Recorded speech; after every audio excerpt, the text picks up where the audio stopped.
તો નમસ્કાર દર્શક મિત્રો, દેશ દુનિયા અને ગુજરાતના તાજા મહત્વના અને માહિતીલક્ષી સમાચારમાં આપનું સ્વાગત છે। દર્શક મિત્રો, દેશ અને વિદેશમાં ઘટતી અવનવી ઘટનાઓની માહિતી તેમજ રાજનીતિને લગતા અને ખેડૂતલક્ષી સમાચાર સૌથી પહેલા મેળવવા માટે અમારી ટ્રેન્ડિંગ ગુજરાત યુટ્યુબ ચેનલને અત્યારે સબસ્ક્રાઇબ કરી લેજો અને બાજુમાં આપેલા ઘંટડીના નિશાનને પણ પ્રેસ કરી દેજો, જેથી અમારા અવનવા વિડીયોની અપડેટ સૌથી પહેલા તમારા મોબાઈલમાં મળી જાય। મિત્રો, સમાચારમાં આગળ વધીએ તો આપ સૌ સારી રીતે જાણી રહ્યા છો કે ગુજરાત સરકારના હાલ વિકાસ સપ્તાહની ઉજવણી થઈ રહી છે, ત્યારે આ ઉજવણી ઉપર ઈસુદાન ગઢવીએ આકરા પ્રહારો કર્યા છે। મિત્રો, ગુજરાતમાં અત્યારે સરકાર દ્વારા વિકાસ સપ્તાહની ઉજવણી કરવામાં આવી રહી છે। ગુજરાતમાં એક તરફ લોકો વિકાસ ઝંખી રહ્યા છે તો બીજી તરફ સરકાર વિકાસના પોકળ દાવાઓ કરતા વિકાસ સપ્તાહની ઉજવણી કરી રહી છે। ત્યારે આજે આ મામલે આમ આદમી પાર્ટી મેદાને આવી છે અને હવે આ મામલે આપના પ્રદેશ પ્રમુખ ઈસુદાન ગઢવીએ સરકારને આડે હાથ લીધી છે। ઈસુદાન ગઢવીએ સરકાર ઉપર પ્રહારો કરતા જણાવ્યું કે વિકાસ સપ્તાહની ઉજવણી કરનારા ભાજપના નેતાઓ જણાવે કે તેઓએ શું વિકાસ કરી નાખ્યો। ભાજપના નેતાઓને વિકાસ સપ્તાહ ઉજવણી દરમિયાન ખેડૂતો, યુવાનો અને મહિલાઓ સવાલ કરશે તો તે નેતાઓ પોતાનું મોઢું કઈ રીતે છુપાવશે। છેલ્લા 30 વર્ષથી ગુજરાતના બેરોજગાર યુવાનોને ભાજપે રોજગારી નથી આપી અને તેમના ઉપર લાઠીઓ વરસાવી છે। 30 વર્ષના શાસન બાદ પણ ગુજરાતમાં મહિલાઓ સુરક્ષિત નથી। આર્થિક સંકળામણ અને ભાજપના તંત્રના કારણે હજારોની સંખ્યામાં લોકો આત્મહત્યા કરી રહ્યા છે। ભાજપના રાજમાં ખેડૂતોને ભાવ નથી મળતા અને ખેડૂતો પાયમાલ થઈ ગયા છે। શહેરી વિસ્તારમાં પણ ભાજપે સારી સ્કૂલો બનાવી નથી। વધુમાં તેમણે કહ્યું કે ભાજપે પ્રતિજ્ઞા લીધી હોય તો એવી પ્રતિજ્ઞા લે કે ખેડૂતોને પૂરતા ભાવ આપવામાં આવશે, યુવાનોને રોજગારી આપવામાં આવશે અને મહિલાઓને સુરક્ષા આપવામાં આવશે। આદિવાસીઓના પૈસાનો જે પણ ભ્રષ્ટાચાર કર્યો છે તે પૈસા આદિવાસી લોકોને પરત આપીને ભ્રષ્ટાચારીઓને જેલમાં નાખવાનો સંકલ્પ લો। 30 વર્ષની સરકાર બાદ પણ જો આજે પોતાના ખાડાઓમાંથી પોતાનો રથ પસાર કરશે।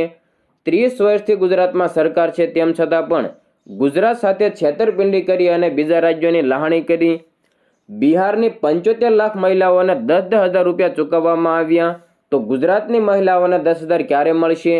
બિહારમાં તમે ફ્રી વીજળી આપવાની વાત કરો છો, ગુજરાતમાં આમ આદમી પાર્ટીએ ફ્રી વીજળી અને મહિલા સન્માન રાશિ આપવાની હતી ત્યારે ભાજપના લોકો તેને રેવડી કહેતા હતા।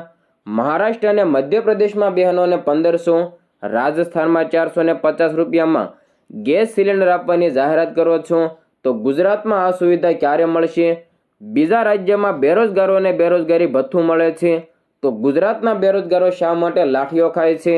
બીજા રાજ્યમાં ભરી ભરીને જાહેરાત કરવામાં આવે છે પરંતુ ગુજરાતમાં 30 વર્ષના શાસન બાદ પણ કંઈ આપવામાં આવતું નથી। હવે મિત્રો, પાકિસ્તાનમાં જાફર એક્સપ્રેસ ઉપર બોમ્બ બ્લાસ્ટને લઈને મોટા સમાચાર સામે આવ્યા છે। હા દર્શક મિત્રો, પાકિસ્તાનમાં જાફર એક્સપ્રેસ ટ્રેન ઉપર ફરી એકવાર હુમલો કરવામાં આવ્યો છે। મંગળવાર એટલે કે 7મી ઓક્ટોબર આજે થયેલા બોમ્બ બ્લાસ્ટમાં ઘણા મુસાફરો ગંભીર રીતે ઘાયલ થયા અને ઘણા કોચ પાટા પરથી નીચે ઉતરી ગયા। બલુચ રિપબ્લિકન ગાર્ડ્સે આ હુમલાની જવાબદારી લીધી છે। બલુચ આર્મીએ પાટા પરથી રિમોટ કંટ્રોલ આઈઈડી બોમ્બ લગાવ્યો હતો। આ વર્ષે જાફર એક્સપ્રેસ પર આ ત્રીજો મોટો હુમલો છે। પીટીઆઈના અહેવાલો મુજબ રાવલપિંડીથી ક્વેટા જતી જાફર એક્સપ્રેસ આઈઈડી વિસ્ફોટને કારણે પાટા પરથી ઉતરી ગઈ હતી। ઘણા મુસાફરો ગંભીર રીતે ઘાયલ થયા। સુરક્ષા કર્મીઓ તાત્કાલિક સ્થળે ઘટના સ્થળે પહોંચ્યા અને ઘાયલોને નજીકની હોસ્પિટલમાં લઈ જવામાં આવ્યા।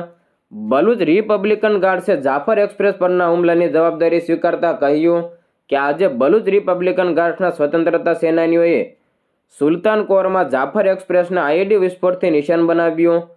ટ્રેન ઉપર હુમલા ત્યારે કરવામાં આવ્યો જ્યારે પાકિસ્તાની સૈનિકો સવાર હતા। આ વિસ્ફોટમાં ઘણા પાકિસ્તાની સૈનિકો માર્યા ગયા અને ઘણા લોકો ઘાયલ થયા।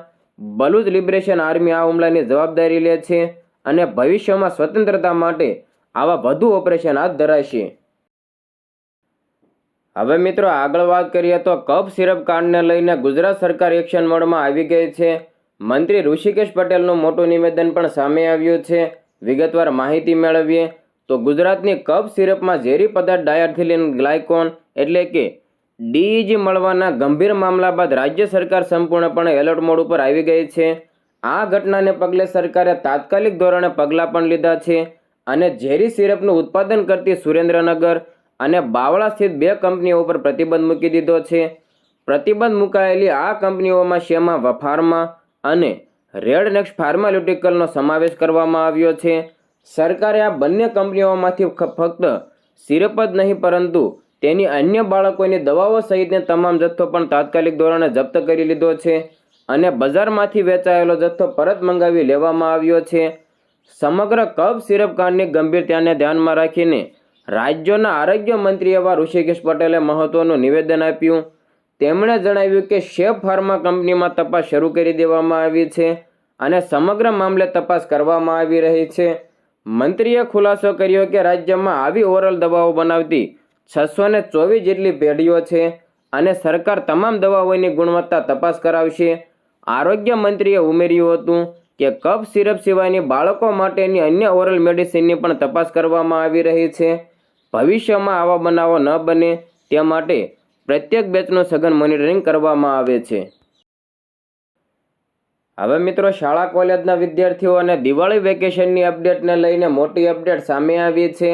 મિત્રો, રાજ્યના શિક્ષણ વિભાગ દ્વારા પ્રાથમિક અને માધ્યમિક શાળાઓમાં વિદ્યાર્થીઓ અને શિક્ષકો માટે 21 દિવસના દિવાળી વેકેશનની સત્તાવાર જાહેરાત કરવામાં આવી છે. આ લાંબા વિરામથી સૌ કોઈમાં ઉત્સાહનું વાતાવરણ છે, જે વિદ્યાર્થીઓને તહેવારોની ઉજવણી અને કુટુંબ સાથે ગુણવત્તાયુક્ત સમય પસાર કરવાની તક આપશે. શાળાઓના પ્રકાર મુજબ વેકેશનની શરૂઆતની તારીખોમાં થોડો તફાવત રાખવામાં આવ્યો છે, જ્યારે વેકેશનનો કુલ સમયગાળો 21 દિવસનો રહેશે.